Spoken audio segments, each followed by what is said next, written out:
Só um Nosso contato comentáriozinho. com a Europa agora, apesar desse momento de maior relaxamento em alguns lugares aqui no Brasil, Tiago bem alertava, com casos de Covid-19 em crescimento, alguns países, como os Países Baixos, voltam a impor restrições à população. Renato Senise é o correspondente que conversa com a gente agora. Quais restrições são essas?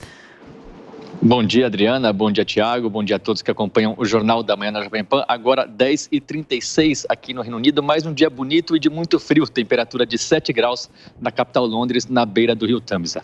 O Mark Rutte, primeiro-ministro da Holanda, informou que essas restrições são necessárias porque está havendo um crescimento vertiginoso no número de casos e no número de internações por causa da Covid-19. Dados oficiais do governo holandês mostram que em uma semana houve um crescimento de 39% no número de casos e crescimento também de 31% no número de pessoas sendo hospitalizadas. Restrições que voltam a valer na Holanda 2 meses depois de terem caído.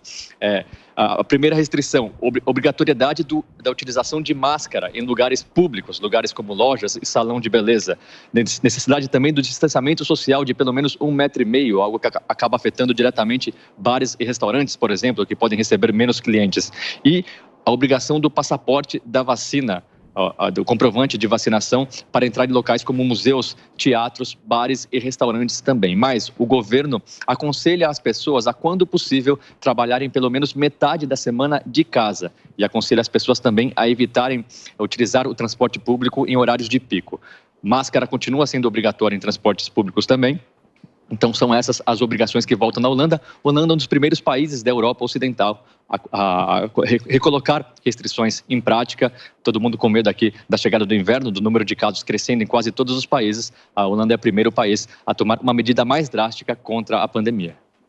Ô Senise, o que acontece na Ucrânia? Lá é tolerância zero para protestos anti-vacina e também contra medidas de restrições, não é?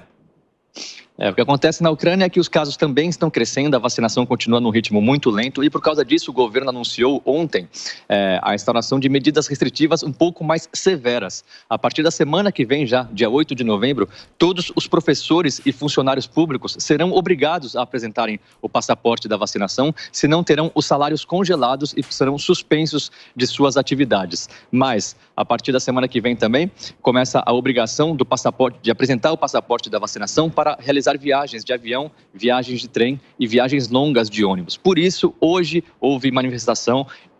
Estão acontecendo protestos, principalmente na capital Kiev, muitas pessoas com cartazes contra a vacina, com cartazes contra as restrições, mas o governo já avisou que terá tolerância zero contra os manifestantes.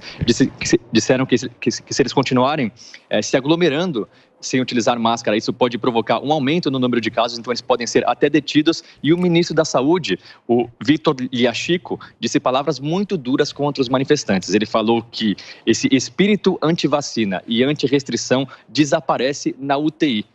E certificados falsos de vacinação não salvam vidas. Uma última informação sobre pandemia: está acontecendo a COP26, a Conferência das Nações Unidas sobre Mudanças Climáticas, aqui no Reino Unido, em Glasgow, e especialistas e médicos estão implorando para os organizadores acabarem com as filas antes da entrada dos delegados. Todo dia, filas no período da manhã, filas de mais de 1.000 pessoas em alguns casos, e segundo esses especialistas, essa aglomeração, não existe divisão entre as pessoas, essa aglomeração vai fazer os casos de Covid-19 crescerem ainda mais aqui no Reino Unido, casos que já estão crescendo por aqui também.